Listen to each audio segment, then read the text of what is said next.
पहलगाम हमले को लेकर एक बड़ी अपडेट आ रही है। आज मोदी जी बिहार गए थे। बिहार के एक रैली में शामिल होने, एक बिहार की रैली को संबोधित करने के लिए वहाँ उन्होंने कुछ बड़े स्टेटमेंट्स दिए हैं पहलगाम हमले को लेकर। उसमें कुछ ऐसी बातें कही उन्होंने। जम्मू कश्मीर के पहलगाम में आतंकियों के मासूम देशवासियों को जिस बेरहमी से मारा है, उससे पूरा देश व्यथित है। सभी पीड़ित परिवार के दुख में पूरा देश एक साथ खड़ा है। उन्होंने सभी पीड़ित परिवारों को एक सहानुभूति दी है, एक सहारा दिया है कि वो ज़रूर कुछ ना कुछ करेंगे। इसके अलावा उन्होंने कहा कि इन आतंकी हमले में किसी ने अपना बेटा खोया, किसी ने अपना भाई खोया, किसी ने अपना जीवन साथी खोया। आज उन सभी की मृत्यु पर कारगिल से कन्याकुमारी तक हमारा दुख एक जैसा है, हमारा आक्रोश एक जैसा है।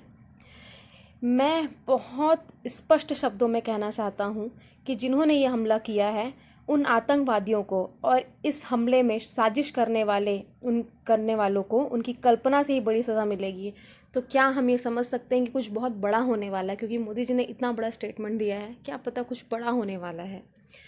अब आतंकवादियों की बची कुची ज़मीन भी मिट्टी में मिल जाएगी, उसका भी समय आ चुका है। इसका मतलब कहीं ये तो नहीं कि हम अब सीधे अटैक करने वाले हैं, युद्ध होने वाला है, कुछ भी हो सकता है। 140 करोड़ भारतीयों की इच्छा शक्ति अब आतंक के आकाओं की कमर तोड़ कर रहेगी। ये सही बात है कि अब कोई सबके आक्रोश इतने ज़्यादा हैं कि अब हमें कुछ ना कुछ ऐसा कुछ बड़ा कदम उठाना पड़े, क्योंकि 30-40 लोगों के मरने से कुछ नहीं होने वाला है।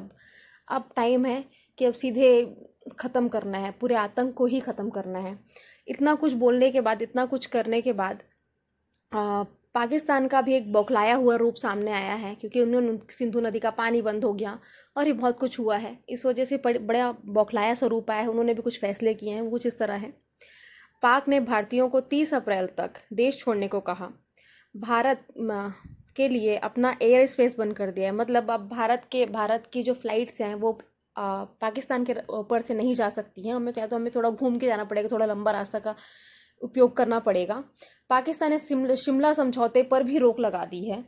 पाकिस्तान ने बाघा बॉर्डर बंद कर दिए। ये तो हम पहले भी कर रखे थे, तो इससे हमें कुछ खास फर्क नहीं पड़ा। सभी द्विपक्षीय समझौता स्थगित कर दिया गया है।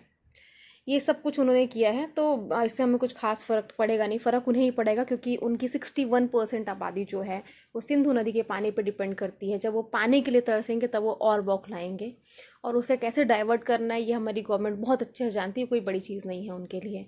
उन्होंने ये भी बोला कि अगर पानी रोकोगे तो हम इसे युद्ध मानेंगे, तो बिल्कुल उन्हें युद्ध मानना भी चाहिए, क्योंकि ये युद्ध ही है। आपका क्या कहना है इस पूरे मुद्दे में? मुझे कमेंट सेक्शन में ज़रूर बताएं।